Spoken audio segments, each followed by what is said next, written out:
पहिला नंबर बनत नाही, सगळेच पहिल्या नंबरवर राहणार आहे।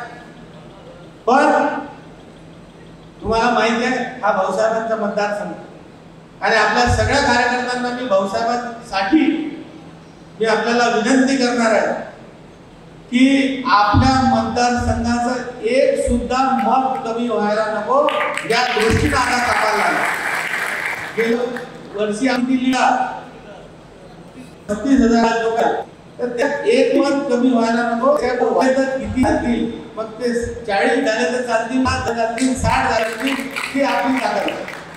पण आता एक विनंती करणार की आपले विरोधक आपल्याला डिवसतील, आपल्याला टॉन्ट मारतील, कोणी विचलित होऊ नका।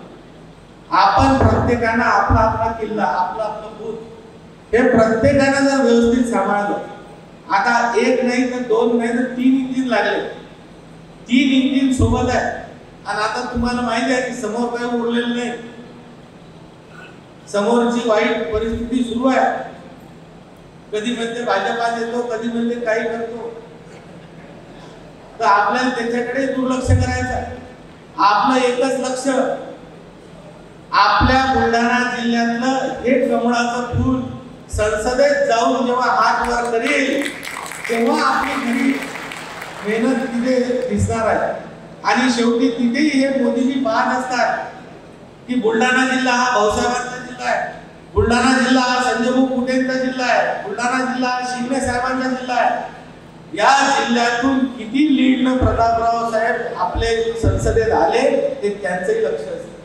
त्यामुळे आतापासून इथून या मेळाव्यातून आपण सगळ्यांनी निर्धार करू इथून जायचं आहे। प्रत्येकाने आजपासूनच आपापल्या गावचं, आपल्या वार्डाचं, आपल्या बूथचं विश्लेषण सुरू करायचं आहे आणि प्रत्येकानं गेल्या निवडणुकीचे आकडे पहा, जिथं 400 असतील तिथं 500 झाले पाहिजे, जिथे 600 मतदान असेल तिथं 700 झाले पाहिजे। प्रत्येक बूथवर आपले 100-200 मतं वाढले पाहिजे आणि 51% वर प्रत्येक बूथ ज्या दिवशी राहील, मी आपल्याला सांगतो पश्चिम विदर्भात सर्वात जास्त, मी विदर्भातही म्हणू शकतो पण मी पश्चिम विदर्भात म्हणतो, पश्चिम विदर्भात सर्वात जास्त फरकाने निवडून येणारा कोणी उमेदवार असेल तर आपले प्रतापरावजी जाधव असणार सर्वात जास्त। आणि हे सर्व शक्य होणार आहे ते तुमच्या मेहनतीने। शेवटी तुमच्या मेहनतीशिवाय काहीच होत नाही। आज तुम्ही सगळे जण ज्या दिवशी कामाला लागतात तेव्हाच हे सगळं शक्य होत असते। शेवटी तुमचीच ताकद ही महत्वाची असते आणि म्हणून मी आपल्याला विनंती करणार आहे आणि सोबत खासदार साहेबांनी एक विनंती करणार आहे। खासदार साहेब हे बरेचदा तुम्हाला सांगत नाही, हे जेवढे आहेत हे बरेचदा सांगत नाही, यांची तुम्हाला भेटायची फार इच्छा असते पण भेटी गाठी कमी होतात म्हणून ते कधी नाराज होतात।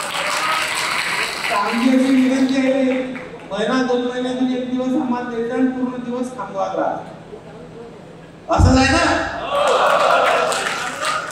भेटी गाठी कमी होतात म्हणून त्यांचं नाराजी असते। तुम्ही 1 महिन्यातून 1 दिवस, 2 महिन्यातून 1 दिवस आमच्या खामगावसाठी पूर्ण दिवस ज्याच्यात सगळ्यांच्या भेटी तुमच्या होतील, या भेटी गाठी झाल्या की आमचं काहीच आमचं राहत नाही।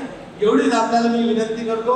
आज सगळेजण एवढ्या शॉर्ट नोटीसवर आपण एवढ्या मोठ्या संख्येने आले, आपल्या सर्व कार्यकर्त्यांचं, पदाधिकाऱ्यांचं मी स्वागत करतो, आपले आभार मानतो आणि थांबतो। धन्यवाद। एबीपी माझा, उघडा डोळे बघा नीट।